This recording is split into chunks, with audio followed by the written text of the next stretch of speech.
Mumbai Pune missing link प्रकल्प.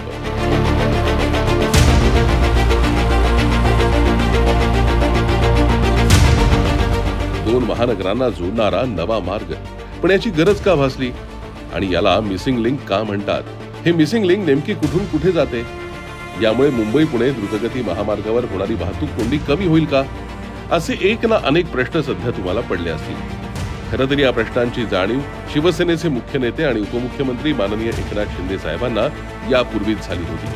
म्हणूनच तर मुंबई पुणे मिसिंग लिंक वेळेत पूर्ण करण्यासाठी त्यांनी सातत्यानं प्रयत्न केले आणि त्यांच्या कष्टाचं चीज झालं. एकनाथ शिंदे यांनी तोडगा काढलेल्या प्रश्नांकडे आपण परत येऊयात आणि महाराष्ट्र राज्य रस्ते विकास महामंडळानं निर्माण केलेला मिसिंग लिंक हा प्रकल्प नेमका आहे काय याकडे लक्ष देऊयात. 1990च्या सुमारास महायुती सरकारच्या कार्यकाळातच सध्या सुरू असलेला मुंबई पुणे द्रुतगती महामार्ग तयार झाला. शिवसेना प्रमुख हिंदुहृदय सम्राट बाळासाहेब ठाकरे यांच्या संकल्पनेतून साकार झालेला हा महामार्ग लोकांसाठी अत्यंत उपयुक्त ठरला आणि आजही ठरतोय.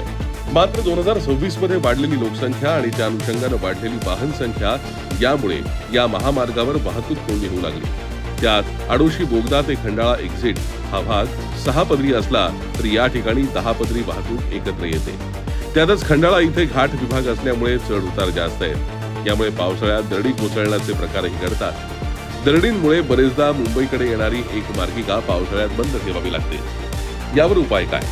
हा प्रश्न सोडवण्यासाठीच एक पर्याय पुढे आला.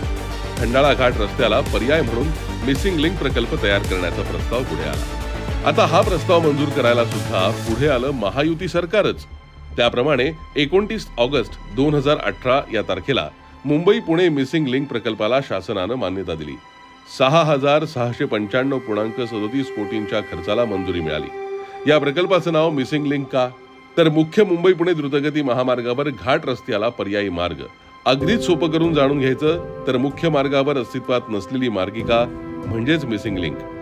मुंबई पुणे द्रुतगती महामार्गावर सुमारे 70% कार आणि बसेस असतात, तर 30% अवजड वाहतूक या मार्गाने होते. मिसिंग लिंकमुळे वाहतुकीचा ताण कमी होणार असून वाहतूक कोंडीची समस्या पूर्णतः सुटेल. आता तुम्हाला या मिसिंग लिंक वरून प्रवास करायचा असेल तर कुठून कुठे जायचं हा प्रश्न तुम्हाला पडेल. आपण याचंही उत्तर जाणून घेऊ. मुंबईहून पुण्याच्या दिशेला जाताना खालापूर इथून हा मुंबई पुणे मिसिंग लिंक प्रकल्प सुरू होतो आणि थेट लोणावळ्याजवळ कुसगाव इथे संपतो. खालापूर ते कुसगाव हे अंतर 19.84 किलोमीटरचे आहे. यात पण या प्रकल्पाचे 2 टप्पे होतात.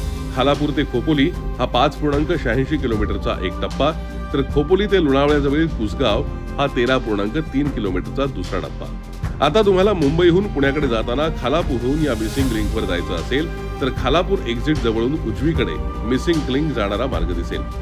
तिथून या मिसिंग लिंकवर जाता येईल. तसंच पुण्याहून मुंबईकडे येताना कुसगाव जवळ तुम्हाला मिसिंग लिंककडे जाणारा एक बोगदा दिसेल. त्यातून तुम्ही मिसिंग लिंकवर येऊ शकता.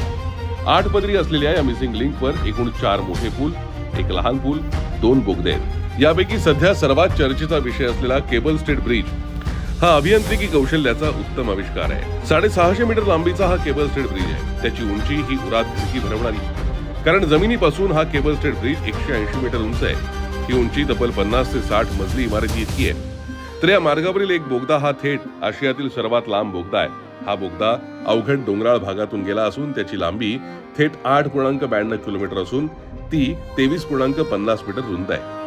मुंबई पुणे मिसिंग लिंक पूर्ण झाल्यानं आता खोपोली ते कुसगाव मूळ अंतर 6 किलोमीटरनं कमी होईल, तर मुंबई पुणे द्रुतगती महामार्गावरचं अंतर 6 किलोमीटरनं कमी होईल. त्यामुळे प्रवासाचा वेळ 30 मिनिटांनी वाचेल. महाराष्ट्र राज्य रस्ते विकास महामंडळानं उपमुख्यमंत्री एकनाथ शिंदे यांच्या मार्गदर्शनाखाली पूर्ण केलेला हा मार्ग केवळ एक रस्ता नसून मुंबई पुणे प्रवास करणाऱ्या प्रत्येकासाठी महायुती सरकारनं टाकलेलं दमदार पाऊल आहे.